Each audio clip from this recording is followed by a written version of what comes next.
Hello, and welcome everyone to the Creative Confidence Podcast, where we talk to special guests and subject matter experts about creativity, leadership, and innovation. I'm Colita Stafford, a partner at IDEO.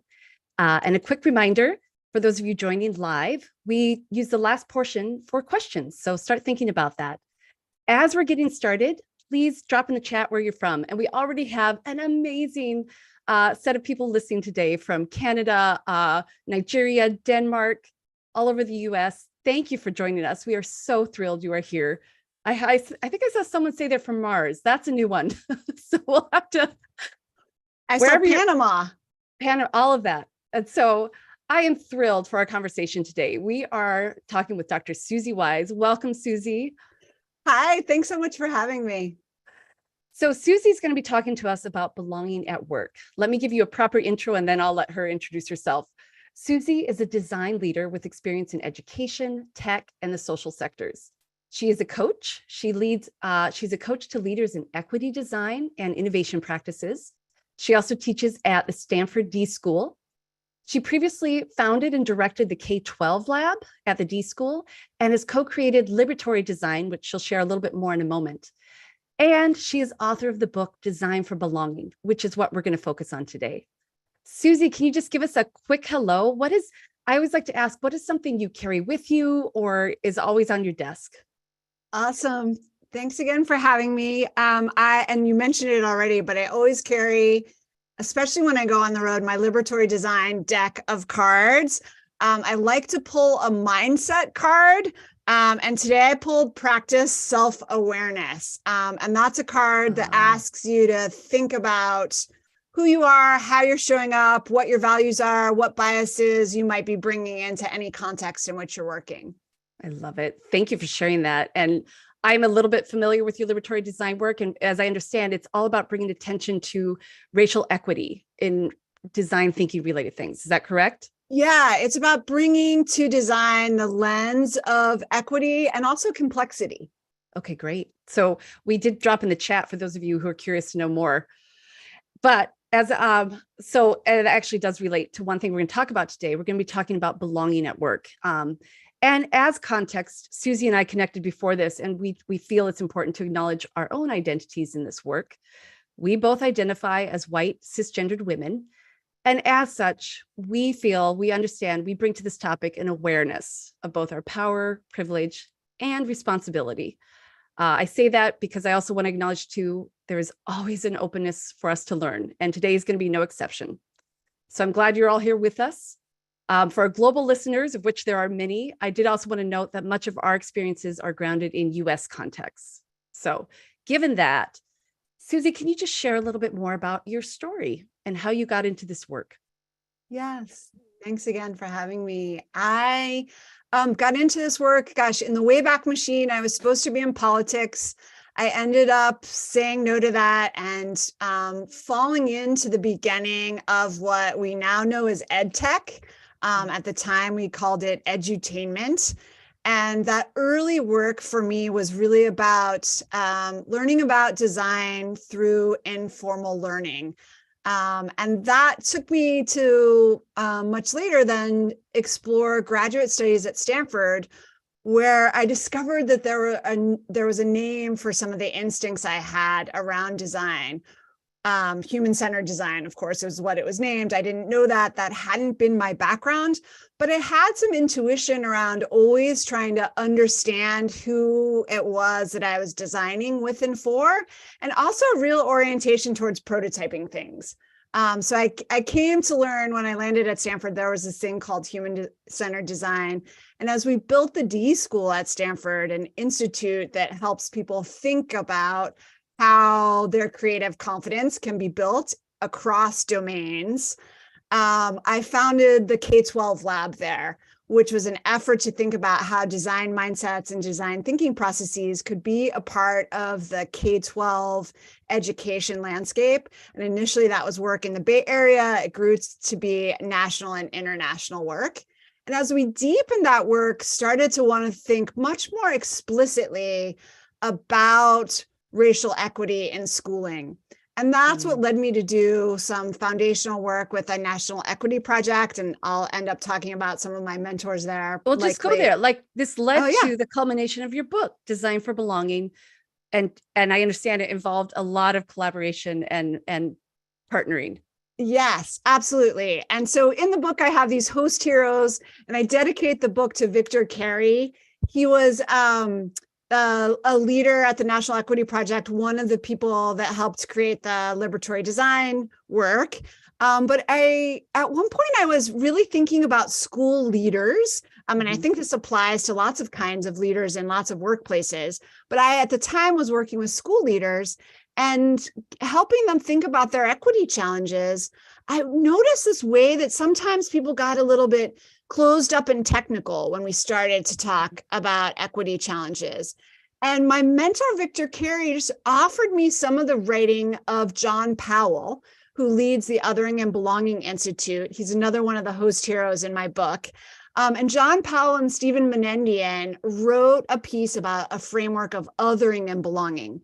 And I found that sharing that framework with folks really opened them up, and that thinking about a time or a place where you've felt belonging, and also importantly, where you haven't, really helped people think about racial equity challenges in a new way. So that's part of why I wanted to lift up with the book the notion of belonging. And then also, and for our conversation here today, importantly, to lift up how design can help us create more contexts where belonging emerges.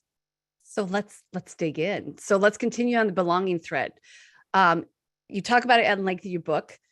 How would you define it? What is it? Why is it so important? And then, can you connect it to, you said a little bit about, but connect it to design. What is design's role in belonging? Yeah, absolutely.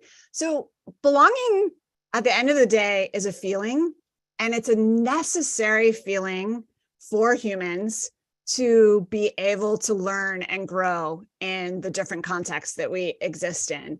So I often think about an important definition of belonging. It is the feeling of being welcomed and honored so you can be your full self. Okay. And this comes from John Powell. You were yep. So what's this idea of othering? I do want to just touch on that. You mentioned that. Yeah. So then othering is the opposite. It's being made to feel like you don't belong. So literal opposite, that you are perhaps projected upon with negative stereotypes, made to feel like, in fact, you are not invited to participate either at all or fully. And of course, there are very extreme examples we might think of in history and currently, but this can also be very subtle. And as humans in our workplaces, our learning places, etc., we're really tuned to cues for can we belong or not. Yeah. And so I wanted to go into that. But before we do that, just real quick, can you say one more? So what is the role of design in the work of belonging? Yeah. So because as humans, we're really tuned to it, that means that everything that we're experiencing, whether it's a place, an experience, a curriculum that we're a part of, we're always picking up on clues of whether or not we belong. Those are all design context. Everything is designed. And so we have to bring an intention. And I think part of the reason I wrote the book was also as a nudge to designers to remember that it's not good enough to just design a thing. You have to actually think about what are the outcomes of what you've designed, whether it's a curriculum or an experience or a space. Who gets to feel like they belong and who doesn't? We have to notice and pay attention to those outcomes. Yeah, I appreciate that. And I know you mentioned designers, but I also know you would say like what we're about to talk about today is relevant for all of us. If you're a parent, if you're a teacher, if you're a community organizer, if you're a leader, if you're part of a team in a small, so I do just want to pit it. This is not just for designers by any means. Certainly not. And part of my work, and I think maybe even the point of view of this podcast, right, is that we're actually all designers in those various roles that we play in our life because we're creating conditions. And so are we creating conditions, whether that's sitting down for a meal or taking a walk in the park or creating a new meeting at work, right? We are creating conditions where people are either going to pick up signs that they belong or perhaps not. Yeah. and I did want to just thank you and I want to emphasize one thing you said too, is just why it's important is because it enables us to bring our best selves, to fully engage, to cooperate, and it has a lot to do with collaboration. So all of this is very much in service of bringing us together for collaboration and new ways of bringing people together so that they centered on belonging, so that we might participate and collaborate. Right. Yeah. Yeah. I mean, the work that we do now in so many of our contexts to support diverse teams to come together is because we know that we're actually all better when we get to learn from each other. That's really supportive, particularly of creative processes, but actually of most of our work processes. And so the belonging is this necessary ingredient to be able to actually feel that your inclusion matters and that you can make a contribution. Thank you. So you talk in your book about kind of 3 foundational elements, and you already mentioned one. And so the first one is about feelings. We're going to talk about that in a moment. You're also going to talk about moments matter, and then we're going to talk about levers. This is like how you design. So we're going to talk about the first 2 kind of fast, but let's start with feelings. What do you mean by belonging it's a feeling? What does that mean? Well, one of the things that, and I mentioned before my mentor, Victor Carey, there's a reason that we call it a sense of belonging. It's because we feel it in our bodies, right? We notice when we're being called and invited to actually show up and share authentically who we are and what we have to contribute.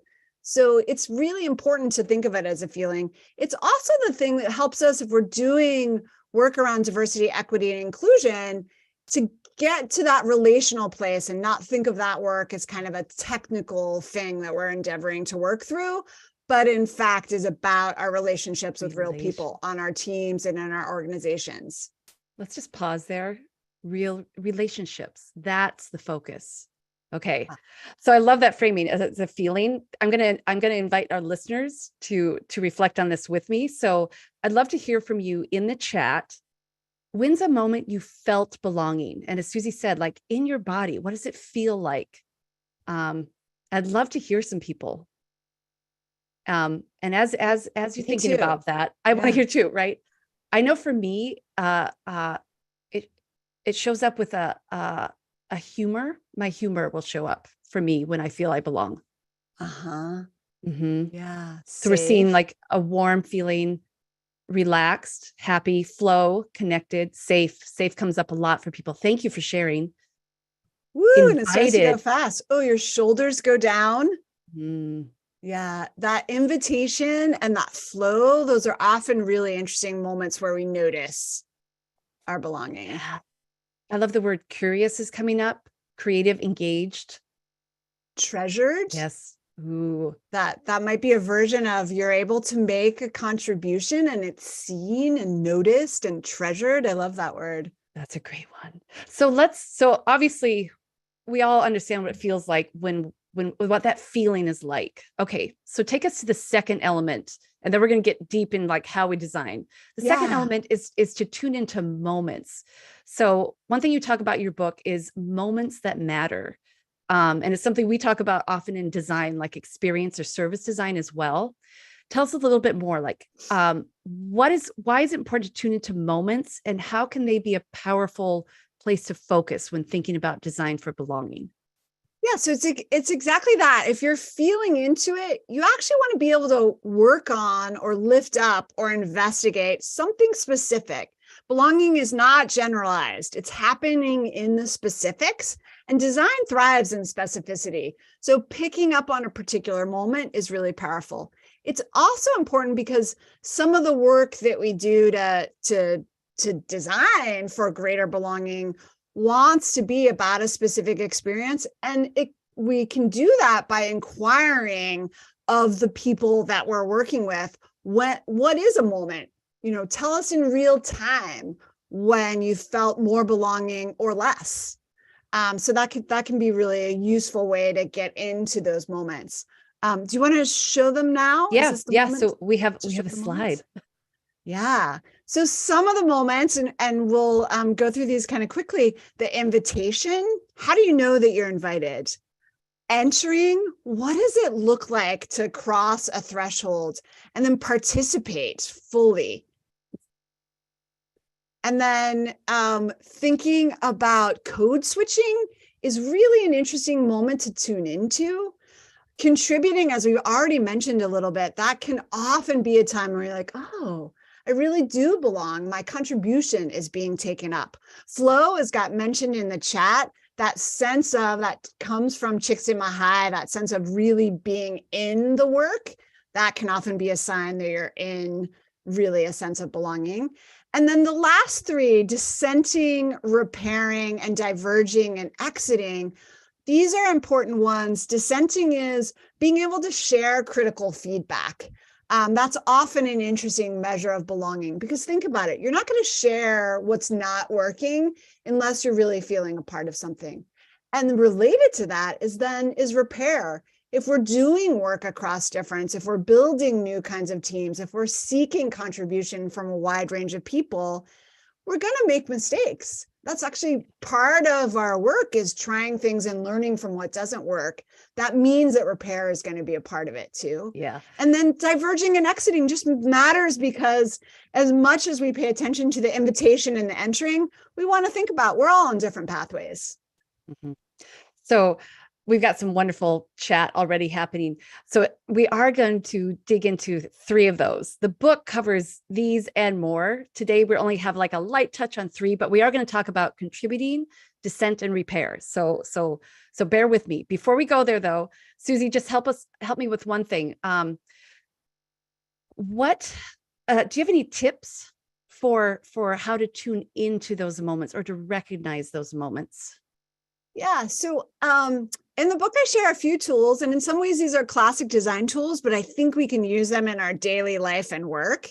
One is to map in your workspace, in your town. Yep. Where do you feel belonging and where don't you? And then to dig into that. And then the other one I started to mention a little bit, which is the emotional journey map. And these are tools that you can use with yourself and also with your teammates, other folks that you're working with, folks that you're leading, to map.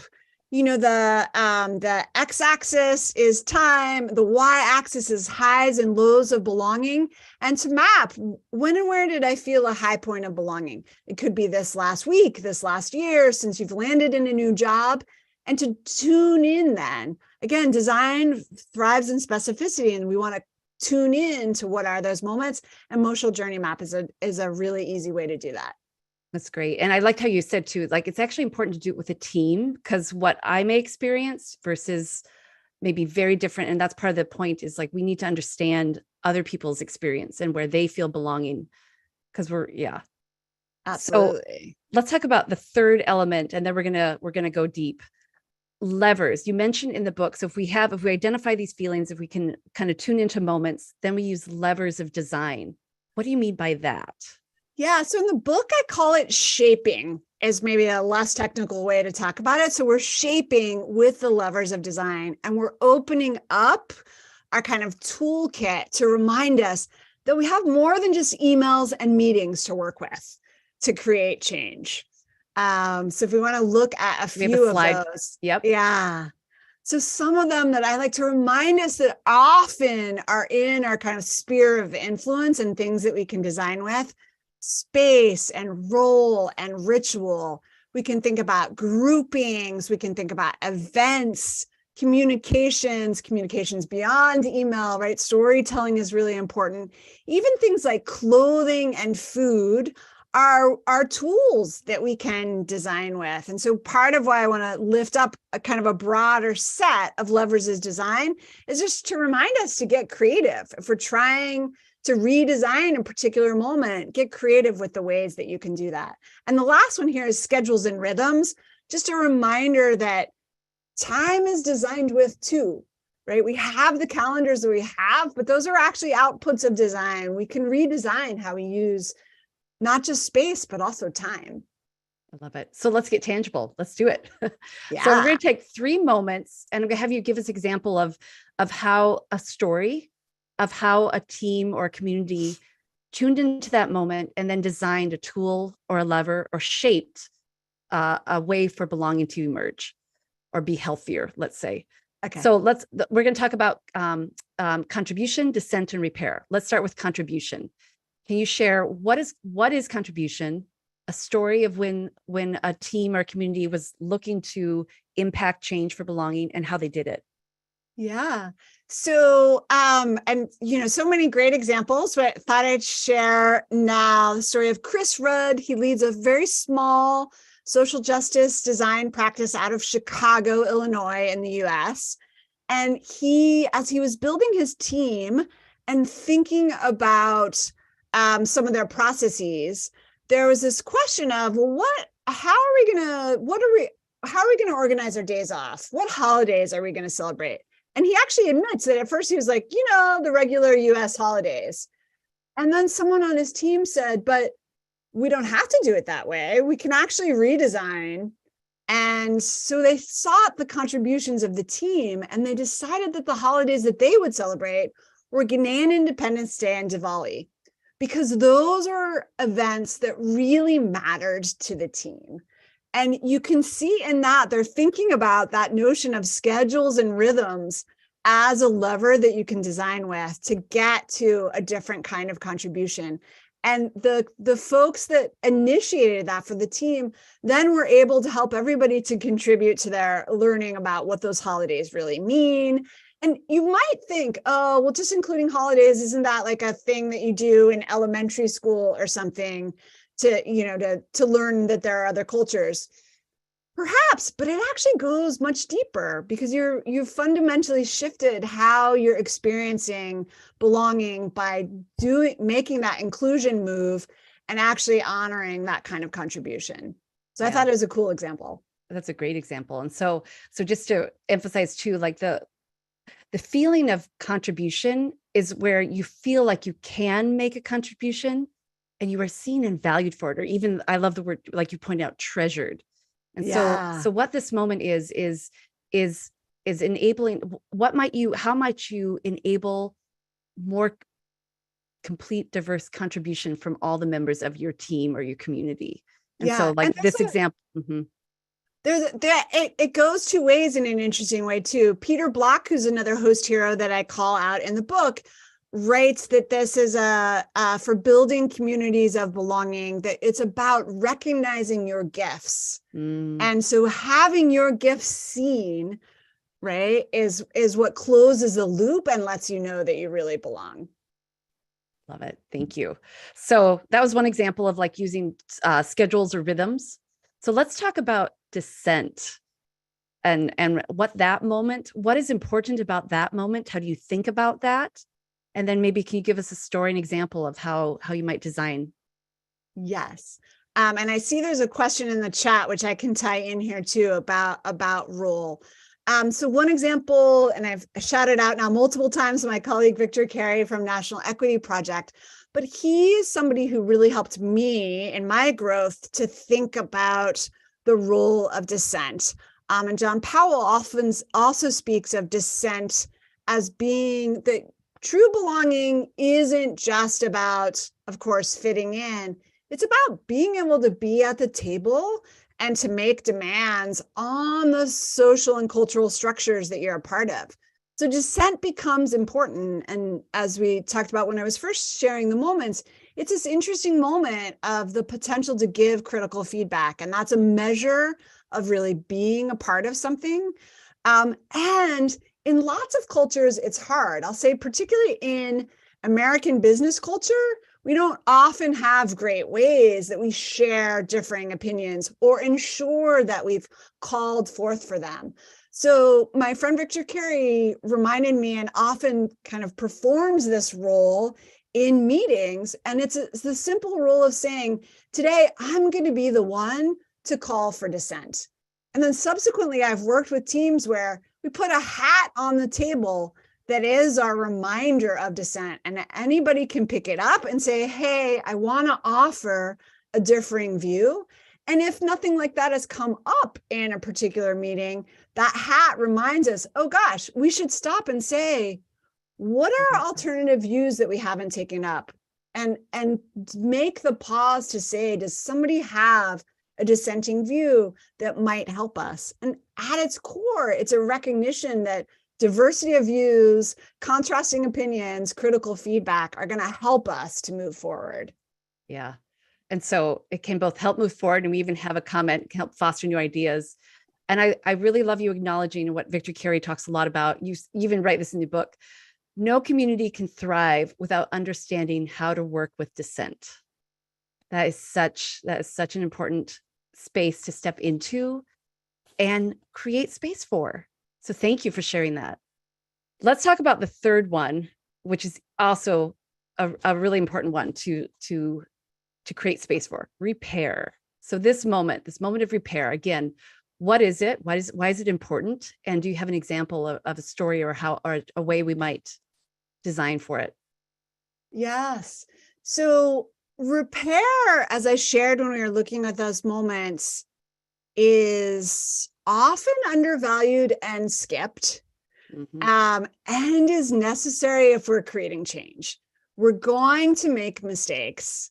All kinds of different people are going to make mistakes. We want to build into our context ways that we know we can address them. That's what repair is. Repair is a necessary element in order to get to any kind of healing. So just to note that repair isn't necessarily all the way to healing, but it moves us towards it.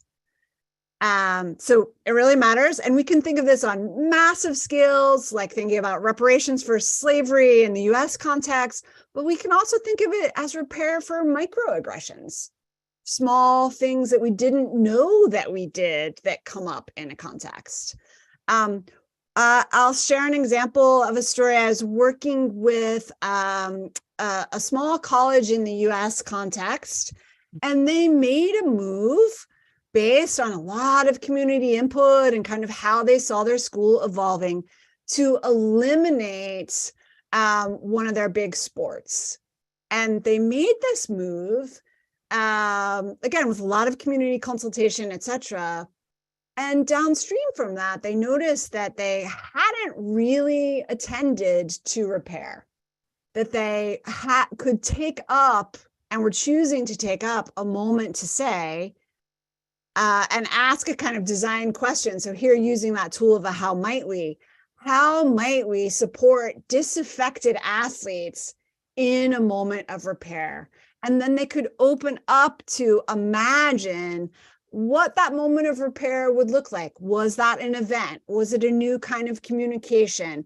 Was there actually a role of some kind of an ambassador that was going out to have deeper conversations and help people process whatever they were feeling, grief, anger, etc., in order to get beyond that harm that had happened? Thank you for sharing that. And I appreciate the emphasis too of, you talk about this in the book as well. Repair might be a micro moment. It might take years and multiple structures and systems. The point being, though, for any meaningful progress, there has to be an acknowledgement and space for recovery and repair. Yeah. So thank you for sharing that. And again, this is one of the moments that we can design for with awareness, with intention. There is so much here. And I'm just going to promote the book again, because I read it once and I keep going back to it because it's so deep, and we just barely scratch the surface, but there's a lot of tangible, practical ways forward. So I'm just going to say that here and then create space for questions. So Susie, we're going to switch to questions. Let's do it. There's some wonderful ones. I'm going to go back a moment to the moments. We have a couple people who would love for you to share a bit more about code switching. And so for those who are aware of what it is, they are very aware. And some of us, it might be new. So help us for those who might be new. Sure. So for those who might be new to what code switching is, so the notion of code switching comes from linguistics, but the lived experience of code switching is about being part of a culture and then often being in a dominant culture where all the aspects of your culture are not necessarily present. So for some folks, code switching can feel negative and that you're closing down and kind of switching to be part of dominant culture. And for other folks, it's also recognized as an ability where you have this flexibility and fluidity to flow between contexts and situate yourself. I think it's important to pay attention to code switching when you're thinking about belonging, because it's kind of a moment where there's just noticing that multiple identities are present. And so that's why I think it's really useful to pay attention to. It's also a place where you can inquire does somebody feel like they do code switching? What is that like for them? It's definitely acknowledged in all that we know about code switching as a cognitive load. So acknowledging that piece is really important. And then there's also a way to acknowledge what great facility that load brings, right? That ability to participate in multiple contexts.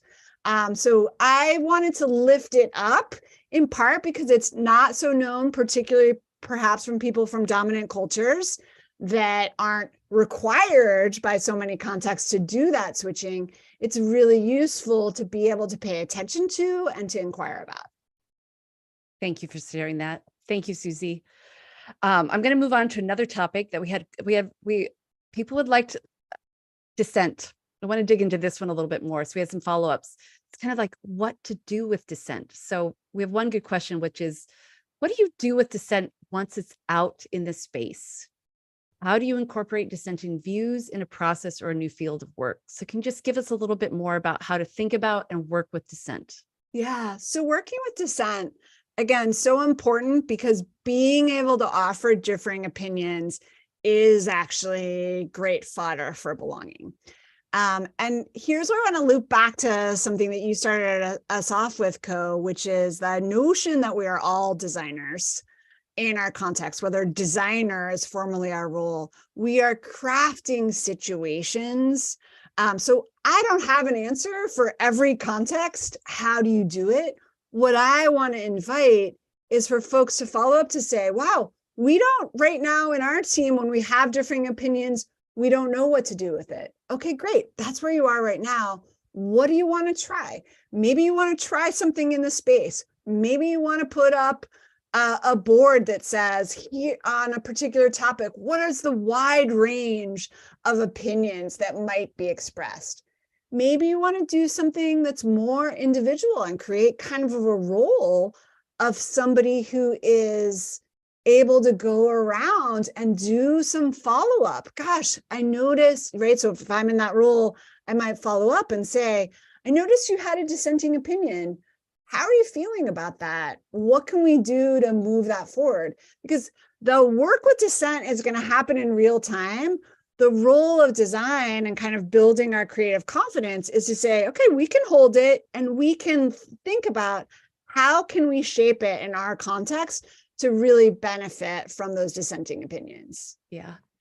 Again, thank you for sharing that, Susie. And I think all of us, it's dissent, with it comes a lot of fear. And so one of the important things for all of us to remember too is to create space, because even if you're not creating space, it is happening. People are talking, it is in your culture. And so if you're not creating space for it to have a role and for people to be aware, you're just hurting your own community in the end. Right. I mean, dissent not welcomed and worked with can go in all kinds of ways, right? Sometimes it's repressed and it just goes away, right? Because folks are like, well, my opinions aren't valued here. I'm out. Yeah. Or the repression turns into other things, right? Yep. So you give some great, there's more in the book, I'll just say, on ways to think about that. We do have time for at least one more question. And this is one I know you care about, Susie. This comes from, this is around the data case versus the right thing to do or how to think about why this matters. So I'm just gonna read it because it's beautifully asked. Where I struggle is encountering many folks in leadership and decision-making positions, often cisgendered white men who need data. It isn't enough to just approach it as the right thing to do when working on DE&I or inclusiveness. What tips do you have for introducing these folks or helping shift the conversation? And I'm gonna take a stab here first, Sure, because you great. mentioned it in your with John Powell's work, and this big idea of shifting your mindset from this is a technical problem or a data-driven problem to solve to this is an opportunity for relationships and connections. Yeah. So can you say more about that? Yeah, I mean, that's fundamental. And I think the interesting thing is we're living in a moment where there is a lot of data about how not feeling belonging is the situations it's creating. That recent study from McKinsey, 77% of people leaving their jobs cited not feeling belonging as one of the contributing factors. So like, that's some serious data. If your people need data that already exists and has been collected in those kind of classical ways. The other thing I would say is working with data, to me, and I think it's true for you too, is actually about stories. So the using some of the simple tools of design like emotional journey maps can bring forward some of the stories of what were low points of belonging and what was happening there and what did that lead to? And similarly, what were high points of belonging and what did that lead to? That we can start to actually tell within our own organizations, we can start to tell stories that really are pertinent to our teams, to leaders in terms of data. And I think that there's plenty of data on the quant side that can be found, and also that one could collect in one's own context. And then adding this qualitative piece of the human stories of the impacts of belonging or not, I think is a really good way to go. So helpful. I hope that helps some of you. And some folks are seeking actual percentages. I think you said 77. There's also data out there that is showing when people do feel they belong, there's the science is clear as well, even down from students in school doing better. It's not just the workplace. We see the other end of it as well. Yeah. And I'll just throw out, there's a great new book on belonging by Jeffrey Cohen. And he's an organizational development and learning person at Stanford University.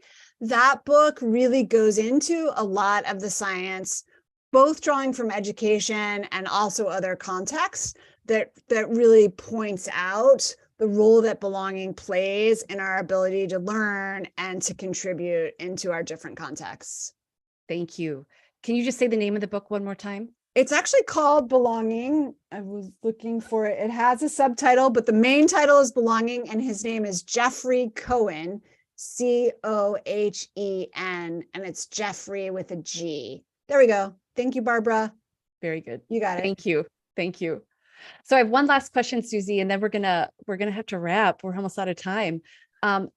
This has to do with gaps in our own personal understanding and knowledge. And so this comes from Russell.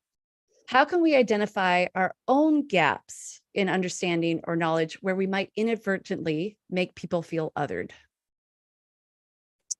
That's great. That's great. So I think that's part of, so it sounds like in that question, there is a context that you're in and you're wanting to understand and what others are feeling. So again, I love the using of very simple design tools like the emotional journey map. And those can be done depending on the context. Those can be done anonymously if need be. They can be done with full attribution, but inviting others into a conversation of what does belonging mean to you? When and where do you experiencing it? So the mapping piece. And then when and where have you had highs and lows? So getting to some of those emotional stories of what people have felt. Those tools I have found in lots of contexts are really powerful to start the conversation and often help whether it's a leader, whether it's somebody from a dominant cultural position, whether it's somebody who just hasn't been thinking about belonging before, it might be as simple as that, are able to learn a lot about what is happening. And the very simple starting point is to investigate for yourself when and where you feel belonging, and then offer those same kind of tools, whether they're conversational or in writing or more, quantifiable data questions, offer those then to teammates and others in your context. Wonderful. Susie, I think we could keep going quite a lot. And I want to thank everyone for your questions, your reflections, for showing up today and participating in this conversation. I just want to recap a few of the things we've talked about, and then we're going to wrap. So again, we've been talking with Dr. Susie Wise on Design for Belonging. The big idea is, why this is important is it enables teams, communities, people to do their best work, to feel they can participate, they can contribute, they can collaborate. 3 big ideas in how you make progress in Design for Belonging. Recognize it's a feeling. We feel it in our bodies. It's a very human emotion. It varies by context and it varies by individual. It's not the same for everyone, definitely not. The second big idea is start to tune into moments. These include things like the invitation, participating, contribution, and more. And then the levers are kind of the tools for design, things like spaces, meetings, rhythms. And so our hope, our intent today is that each of you might take to your teams, your communities, some places where some moments you want to focus on, and some ways in which you might want to start to design and make change. I know there's at least one team listening today who's going to follow up with this session and think about how they want to design for belonging in their community. So with that, Susie, my last question for you, and then I'm going to wrap us up, is I'll give you space. Any last thoughts that you didn't get to today that you do want to put a point on? I welcome that. And that advice that you have for yourself at an earlier stage of your career. Thank you. Yeah, I think just the last thing to say in the advice realm was just to remember to start with yourself. It's really okay and often important. You can't do for others what you can't do for yourself. So paying attention to when and where you feel belonging as a way to then start a conversations with others on your team or in your organization is really powerful. And then my advice to my younger self, I think it is to pay more attention to the quiet voices. I think for me, that's both others in rooms that I'm a part of, how to tune into quieter voices, and also the quieter voices within myself. So I think that's my advice to my younger self. There's so much there, and just going extroverted, active isn't the only way, and to remind myself of that. That's wonderful. We have another listener who brought it back to the self-awareness where you started us today too. Can never have too much of that. Yes. So again, thank you all for joining us, listeners. Thank you so much, Susie Wise, for joining us today. So again, this is our episode of the Creative Confidence Podcast. We've been talking with Susie, who's a design leader and author of the book Design for Belonging. We'll put that link in the chat. And for those of you who are also interested in IDOU and our online courses and how you might learn about more resources and ways to foster collaboration and tap into diverse perspectives on your team, I encourage you to check out our course, Cultivating Creative Collaboration. And with that, thank you so much. Thank you, Susie. And thank you, everyone, for joining. Thank you. And thanks to your whole team, Co. They are an amazing team. Yes. All Jeff, Dina, Daniel, Jean-Luc, Gloria. There's a lot of people behind the scenes here. Thank you so much, everyone. Bye.